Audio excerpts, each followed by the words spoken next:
All right, let's do some predictions for number 10, Alabama at Oklahoma. And off the rip, guys, it's real difficult to see how Oklahoma might win this football game, honestly. All of the data suggests that Alabama shows up to Norman and wipes the floor with OU. This just ain't been Oklahoma's year, and there are lots of reasons as to why. To start with, Oklahoma really hasn't found a solution at quarterback. The best option has been Jackson Arnold, who has 12 TDs and just 3 interceptions, but he puts the ball on the floor. He's not great on third down situations, and he still doesn't look comfortable in this offense that was built for him and tailored to what his strengths are, RPO game. The way that people feel about 2025 4-star, 5-star, depending on who you'd want to talk to, Julian Lewis, is basically how everybody felt about Jackson Arnold coming out of high school as one of those playmakers that is great when you give him decisions that basically have him reading the end or reading the linebacker and make it simple. And he's got a big arm and can toss it down the field. And I think when Oklahoma decided to make this move, you're looking at guys like Jalen Milroe, guys like Kyler Murray, guys like Jaden Daniels, who could move and could make things happen running and passing.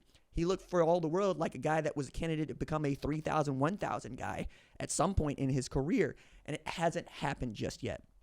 So now Oklahoma is going to host an Alabama team that controls its own destiny. They went out. They're going to play in the SEC championship game despite having a couple of losses in SEC play to the state of Tennessee, right? Tennessee and Vanderbilt. And what's really stark for me in this is not just the quarterbacks, but the way in which they differ in as far as like Jalen Milroe is not going to win the Heisman Trophy, but you could see his stats being Heisman caliber. For instance, he's got more rushing TDs than he does passing TDs, and he's got 16 passing TDs to 17 rushing TDs. He's also rushed for over 600 yards. He's the best running back as well as quarterback at Alabama. And his interception to TD ratio is actually not terrible. It's 15-5. It's just he's thrown some interceptions that have been bouncing off the hands of receivers. And sometimes he just doesn't see what he's looking or he doesn't see anybody in the way, right? And he throws that ball and it gets picked off. It happens to almost every quarterback, if not all quarterbacks at some point. What is upsetting if you're an OU fan is to look at Jalen Milroe's stat line as a running back or as a rusher and see that he's better than anything you got in the backfield, right? Javonte Barnes went for over 200 yards against Maine, and he still doesn't have as many rushing yards as Jalen Milroe does, and his job is to carry the ball. Now, there's Tatum Taylor back there, and there was a Gavin Sawchuk last year. I mean, Oklahoma misses Tawee Walker. Plain and simple. He was a walk-on. He made good. Wisconsin made him an offer. He took it. He's since had a great season over there at Wisconsin. They came within this close of knocking off the number 1 team in the country in Madison.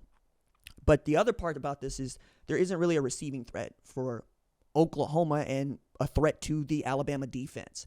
For starters, like, look at Ryan Williams, and you could see what people thought Nick Anderson was going to be at some point. He's got 40 catches for 767 yards and 8 TDs. He's going to be the SEC Offensive Freshman of the Year, and I don't think it's going to be close. And on the other side, you got Oklahoma's leading receiver is a tight end in Bauer Sharp, who's got tight end-like numbers in college football. 39 catches for 299 yards with 2 TDs. The way in which this probably goes is Alabama in something like a route, and I say something like because the score might not be indicative of the play on the field, or it might, right? This is an Alabama team that has shown it can put up 40 a game and looks for all the world like it could do that against Oklahoma without much of a problem. Some of this is talent. Some of this is coaching. A lot of this is injuries. Like, I'm getting asked more and more who I think should be the offensive coordinator at Oklahoma, and I, like Brent Venables, ain't even there yet. A, hold your water. B, there's going to be lots of great candidates to be offensive coordinator at Oklahoma, from Dan Mullen to, my goodness, Brennan Marion, to Joe Craddock, if that's what you want, to pulling someone from the NFL, or even pulling somebody that Brent Venables worked with in the past that he likes. Look, that's not it for me, right? I think that if the offensive line was healthy and the wide receivers were healthy, would Seth Luttrell have been fired? Probably not, but somebody's got to take the fall for how bad this offense is, and it needed to happen when it needed to happen. And it was Seth Luttrell's job to get the offense going no matter what was there, and he couldn't do it. Had to trade out Jackson Arnold for Michael Hawkins Jr., only for us to figure out that Michael Hawkins Jr. might not be the guy. Casey Thompson is old, but he obviously is not a candidate to play quarterback. Otherwise, they would play him at quarterback. And as far as your reasoning as to why, there are lots of reasons I could give you, but none of them are going to hold water for you. You would like to see Casey Thompson only because you want to have some hope that the quarterback position can get better in a hurry and perhaps get Oklahoma to bowl eligibility. And now Oklahoma needs to win this game, or the next one, frankly, to get something like close to being bowl eligible. And it's hard. It's Alabama, it's LSU, right? The LSU is not as good as we thought they were, but that's still a really good football team and one that's capable of beating Oklahoma, frankly.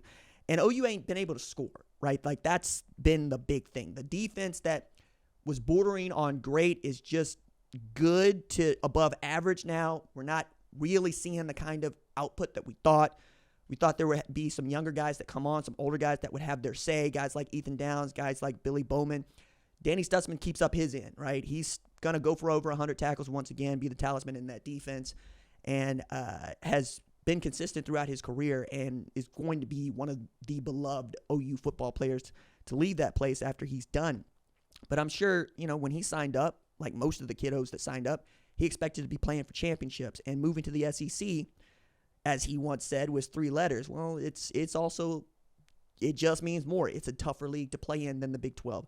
So it's not just that there may have been some growing pains that Texas, frankly, hasn't experienced.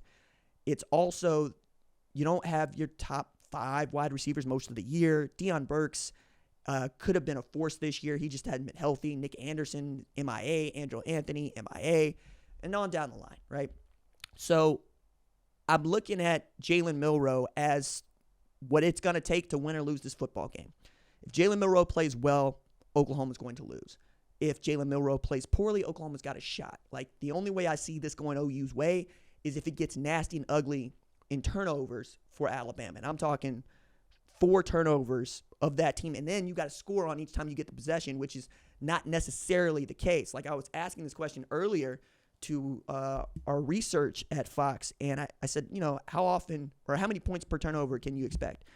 And what I got back was about 4, give or take, right? Points off turnovers in college football. So it's not an automatic that you're going to go get even 3, but you got to go get 6 against a team like Alabama that can strike quickly, because they do have a Ryan Williams that can stretch the field, a Jerry Bernard that can stretch the field. They do have a Jam Miller and a Justice Haynes that can gash you running the football. And, of course, Jalen Milroe is that 11th guy that you just have to have your eyes on no matter what's going down. I also think that, they got something to play for if you're Alabama. Like, they're playing for the opportunity to play in a championship and to make the college football playoff. So it's not as if you're facing a program that is anything other than looking to run right through you, because it might come down to style points, and you'd like to have the style points against Oklahoma. It also it rounds out what we think about the SEC and Oklahoma's schedule in it, because the schedule was tough to begin with, right? And then South Carolina decided it was going to be good this year, right? That might have been one of those that Oklahoma thought it was going to win going in. And Tennessee was going to be good. We know LSU was good enough to start the season. We'll see how they are finishing the season.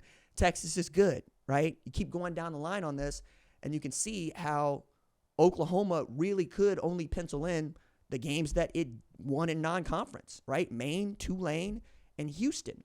After that, it's been a dogfight. Like, even Auburn was a back-and-forth battle for Oklahoma, and that's one of the worst teams in this league, right? It's Oklahoma, it's Auburn, it's Kentucky, it's Mississippi State. That's the company that OU is keeping. Say nothing of the remarkable season that Vanderbilt has had, being ranked not once but twice this season. And they're probably going to end up with a better record this year than OU. So, score prediction, I'm going to go 38-17 Alabama, because that feels right. That feels like something that actually ends up on the scoreboard. How they get there, anybody's guess. It could, knowing Alabama is going to be running the football, and knowing that Jalen Milroe's best when you're having to defend him running the ball, and he can escape anything you might have him with. Like, I think that Zach Alley and Brent Venables are going to have a good game plan. It's about executing that game plan. And then whether or not Joe John Finley can make something happen with Jackson Arnold that we frankly haven't seen happen, which is go score. If this offense finds a way to go score, maybe it's a ball game, but I just don't see that happening. So we're going to go 38-17, and we're going to go 250 total, no, 300 total for Jalen Milroe running and passing. And then we'll see. But I wanted to do this, talk about it. Let me know what you think in the comments below.